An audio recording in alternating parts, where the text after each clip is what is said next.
Good morning mga kabady. Ito po yung update ng aking mga alaga ngayon. Tingnan nyo.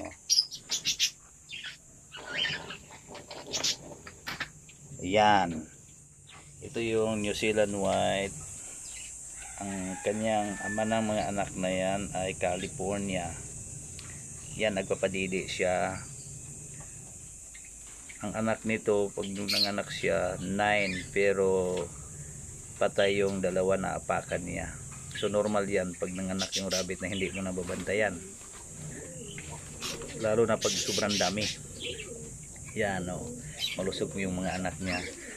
Ano na ito, 8 days na yung mga anak niya, 9 days na. Yan, mga anak niya, buhay na yan sila. Ito naman ay 11 yung anak niyang itong New Zealand White din, pero patay yung tatlo, ay dalawa rin. So 9 na lang yan, 9. 1 week na yan. Ito New Zealand White din. Yan ang update ngayon. At ito, manganak naman siya ngayong 7 June 7 ang manganak siya ngayon. Bali 3 days na lang, 4 days. Yan naman yung New Zealand White at saka Plymouth upgraded. Yan. Bali ito po yung nanganak ng 9 dati, pero buhay 7. Pakita ko mamaya. Ito yung kanyang kapatid. Pareho sila ng sabay-sabay yung anak. 6 yung anak dito, pero namatay yung 3. So 3 na lang yung survive. Kasi first time kasi nilang mga anak, 6 months pa lang sila ng anak. So wala pa masyado silang kamuwang-muwang. Kaya hindi pa nila alam ang sarili pag nanganak. Pero sigurado ngayon, pag nanganak ito, sure na to ulit. Bali, winalay ko na 11 days na sila nakawalay sa mga anak. So 15 days bago mo na ipahit ulit. So 4 days na lang. Yan. Ang ipahit ko niyan, original imported na American Blue para F1. Hindi ko alam kung anong tawag, F1 na siya. Tapos upgraded yung babae na Plymouth Giant at saka New Zealand White. Yung ipahit ko sila original na lalaki na American Blue. Yan. Maghintay na lang yan sila ng 3 araw. Ito naman yung New Zealand White ko, 4 yan sila. Yan, tulog pa, nanay New Zealand. Ito yung lalaki ko na parang ano na namin yan, parang fish na siya yan. Kasi babait yan, handpid kasi yan dati. Ito yung ama. Ito naman ay mga anak ngayong 10, mga anak yung June 10. Yan. Ito yung sinasabi ko na mga anak upgraded na yan. Ang ama nila ay yung nanay niyan ay magkapatid sila yan ng nanay, pero upgraded sila. Yung pinakita ko doon na Plymouth Giant at saka New Zealand, 3.5 kilos yung nanay niyan. 3.5 kilo ang nanay nila, yung pinakita ko ng dalawa ganyan magkapatid. Yan. Ito hindi ko muna i-dispose ito. Yung unang batch dito na 40 na ibenta na yon. Pero ito gawin ko muna sila ng breeders. Siguro 5 months pwede ko na i-dispose, pero iba na ang presyo noon. Sigurado na kayo kung lalaki ba o babae yung mother do or back yung nabili nyo. Saka makita na yung kategory yung gawing breeder. So ito, ipakita ko yung American Blue ng original na nabili ko, imported. Stop. Ito po yung American Blue na nabili ko. Nabili ko lang ito ng 6,000. 6,000 ang bili ko nito sa back ito yung ibibreed ko doon sa mother do, sa babae. Yan. Ito nag-release ito ng 3 kilos. Pero original siya ng American Blue. Yan, imported siya. Imported but island born. Dito pinanganak sa Pilipinas. Ang mga breeders nito imported. Pero island born na siya. Yan na po. Oh. Yan yung unang wave nito, ibenta na yun ha. Ito, akala nyo ito pa rin, iba na to. Upgraded na ito. Yung una, New Zealand White at saka Callion, California. Yan, ito. Yan, sabay-sabay sila mga anak. Ito, mga anak naman sa 7. Tapos ito, ipabreed ko na yan. Siguro i-breed ko siya ng pizza, yung dit sa Pizza City. I-breed ko na siya ng 7, John 7. Yan, dalawa. Eh, siyempre palitan sila. Alternate muna ng 2 days o 3 days. Post ko muna ha. Ito pala yung papakain ko na green repolyo siya. Repolyo. So ang ipapakain ko diyan, hindi siya ganoon kadami, konti-konti lang, kasi ang repolyo itong nakakapag-diarrhea, nakapagtatae sa alagang rabbit. Ang ginagawa ko na lang nito, ayon sa pag-aaral ng ibang nagrabbit ha, na nakapag tatae-tae sa mga rabbit. Pero sa experience ko, sa tagal ko na dito na nagpapakain, wala naman, kasi ang ginagawa ko, mayroong feeds na pinapakain. So ito yung parang pinakawatiri nila, pinakatubig na iniinom nila, yung repolyo. Pakainin ko lang ng bawat isang rabbit, 2 or 3 ganito. So yung tubig niyan parang sapat na din sa iniinom nila, kasi may feeds silang kinakain. May feeds, ito yung feeds oh. Hindi ako kumukuha ng mataas yung benefits yung feeds. Ito GMP3 lang yan pinukuha. Pero sa awa ng Diyos, yung mga anak malulusog, walang patay, basta malaki na. Namamatay lang yung mga anak dahil naapakan. Sobrang dami yun. At ipakita ko sa inyo yung binavitamins ko sa kanila, lalo na yung i-breed ko. Painumin ko siya ng ito. Ang pinapainom ko sa kanila 0.5 ml. Kaapat kalima na bisis ko painumin yung bago iwalay sa anak. Yung iniwalay ko na yung anak, sunod-sunod sila para magkaroon ng nutrition ang katawan. Ito, multivitamins yan siya, B-complex, kasi ito yung benefits oh. Kasi mamamaya talaga sila pag maraming anak. Yan, tulad yan, 1 month ko bago iwalay. Pero yan sila, bago ko iwalay, yan payat na yan. Ito payat, kailangan 15 days muna bago ko sila ipahit ulit. Parang ito, payat yan dati. So naka 11 days na siya na kinondisyon ko. Bubalik na naman siya sa kilo na 3.5 kilo. Dahil sa dami yung anak niya. Yun yung 7 na anak diyan. Tapos yun naman, okay lang yan kasi 3 lang yung nabuhay niya dati. Yan, pinakondisyon ko sila. Ipakita ko sa iyo paano pagpainom. Ito, ang ipainom ko ngayon 0.5. Yun, 0.5 doon. Tapos takpan ko. Ganda ba? Ito ngayon ang gagawin ko, painumin ko siya kasi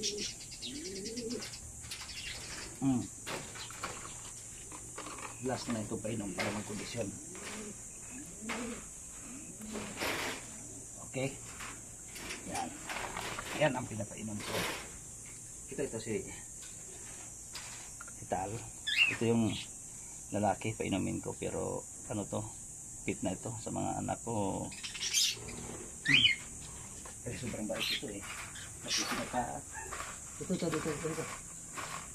Inumin na.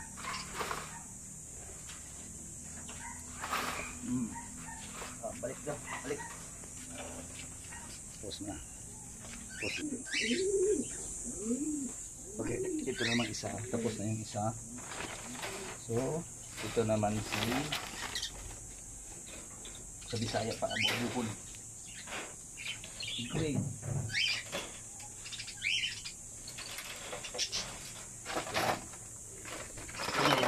Ito ko. Okay. Pasok. Yan, nakakondisyon na yan. 4 days before. Pahit ko na sila ng American Blue imported. Para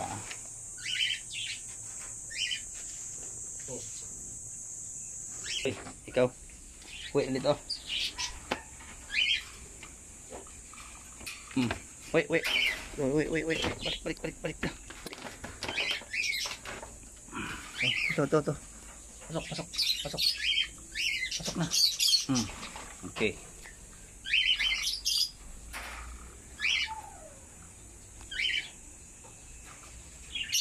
Yan po yung ihandpid ng mga anak ko yan nung maliit pa, kaya siya para na siyang pit na siya, pero New Zealand white yan, ang New Zealand yan siya original. Para sa kaalaman no, yung maibenta ko na halimbawa ito, pag naanak na yan sa American Blue at saka New Zealand crossbreed ng New Zealand at saka Flemish Giant, tapos American Blue ang ipapakross ko sa kanila. Para sa kaalaman, yung anak niyan, isang piraso 2 months mabibili ng 1,500 to 2,000. Yun isang piraso. So ito naman, ang 2 months nito, ito yung nagre-ratio ng 350 2 months. Pag nag 3 months na yan, 450. Pag 4 months na, so iba na yun, nagre-ratio na yun ng 800 to 900, kasi nakikita na yung breeders na talaga yon. So paiba-iba yung kategorya. Tulad nito, pag ibinibinta ko ng ganong kalalaki, yan yung 350. Yung unang dating nakalagay dito, bali next wave na naman ito, tag 350 ang binta noon, isa 2 months. Pero ito wala pang 2 months ito. 45 days pa lang yan. Wala pa 45 days, 42 days pa yan sila. Pero ang lalaki na nila 42 days yan. Yan tingnan mo kamay ko. Yan. Para sa kaalaman ng walang alam ito yung masabi ko sa inyo. Maraming nagtatanong, anuhin mo yung rabbit? Ano yan? Anong gagawin mo yan? Ang bako yung rabbit. So hindi niyo alam, ang rabbit walang amoy, hindi mo maramdaman ng panghi. Mali lang tayo ng interpretation sa sinasabi na mabaho ang rabbit. Hindi, no. Ito, yan ang mga tae nila. Yan ang mga tae nila. Yan, hindi ko pa narinig yan. Pero dito ka mag-standby, wala kang maaamoy. Wala akong ina-apply ng anong chemicals diyan para magpatanggal ng amoy. Yan ang mga pitsay ko, para yung mga tae ng rabbit yan, hinahaluan ko yung soil niya. Nag-harvest na akong una din harvest na, pangalawang wave yan doon sa garden yung iba. So mali yung sinasabi nyo, at saka yung i-share ko sa inyo ng kitaan sa rabbit, no? I-compare natin sa manok na native. Ang manok na native nanganganak 10 pababa. Sigurado ba kayo mabubuhay ng sisiw na yan? So hindi mo alam kung may piste, kainin ng daga. Kung aalagaan mo siya, i-screen o mabuhay yun. Pero 2 months na manok na native ng pangkatay, hindi po pa naibintar siya ng 350 ang isa sa 2 months. Sisiw pa yun Sisiw pa yun. Ay kung napiste, paano ka kumita doon? Kung anak ng 10, baka mabuhay niyan 5 lang. Excuse me, 5 piraso lang. So ang 5 piraso na yan, di mo sure. Pagka 2 months, hindi mo na ibibenta ng 350 ang isa niyan. Samantala ito, 2 months na ibibenta mo ng 350. Ordinaryong Flemish, ang ordinaryong New Zealand white lang. Pero pag, how much more pag ito ang na-cross na American Blue, nabili ko ng 6,000 ang isa. Pag nanganganak yan, i-breed ko doon sa sinasabi ko, na ibibenta ng 2,000, halimbawa 1,500 na lang yung isa, mababa. Kung nanganak sila ng 5, pinakamababa, sa 1,500, magkaano yun? 7,500 sa 2 months. Kasi imported siya eh, mahal. Ito, kaya nga ito mura, kasi ito yung imported, ito yung sinasabi ko na upgraded. Pero ang ano nito, meat type ang ka-type, pang ulam. Kasi hindi natin alam dito, hindi nyo karamihan alam. Approve na ito ng na-approve na ito ng DA, Secretary William Dar, kasi dinulog ito ni Art Veneracion, yung rabbit, President of the Rabbit in the Philippines. So na-approve na ito na pang alternatibong karne sa palengke ang rabbit ngayon. So sa ibang bansa, sa Europe, sa India, tingnan nyo sa mga website or YouTube, nagkakatay, kinakain sila. Kinakain. Dito sa Pilipinas, ang dami nang nagre-restaurant ng rabbit dito sa Pilipinas. Yan. So i-multiply nyo yung kita sa manok. Ibalik natin sa manok. Anak ng manok 5, native na manok. Sa dito lang tayo sa ordinary, native na manok 1,000, ibinta mo ng 350 na 2 months, wala. Ang 2 months 350 nila dito sa Manila, 4 months 5 months 350. Kung sa probinsya ang rabbit ay ang manok sa probinsya, naghahalaga lang siya ng 200 yung pangkatay. So survival na manok yon, kasi hindi siya napiste, hindi kinain ng daga nung maliit pa. Yun ang consumption doon ng manok native. I-compare mo dito pag sa probinsya ka rin, kasi kumakain din sila pag mayroon kang mga tanim ng Napier, Mani-Mani, Madre de Agua, Madre de Cacao. Dami silang pagkain. Pugon, yun, lingas pugon, balik ka. So makasib ka doon ng makakasib ka ng commercial village, kasi mayroon kang tanim dito sa sa Manila. Okay lang din sa lugar ko, kasi marami akong makukuha ng mga kugon, mga damo-damo. Tapos sa palengke mayroon akong pag-alternatibo ng nasabi ko na kanina. Yon. Okay, salamat sa inyong pagpapanood. Huwag niyo kalimutan na mag-subscribe sa aking channel, at ito yung ating ma-share sa inyo na experience ko na mayroon akong naibenta ng by web siya. Tulad dito kung ibenta ko yan, web na yan eh. Sige, thank you. I-subscribe mo nyo ako sa akin channel. Thank you sa mga nanonood. Bye bye. Bye bye.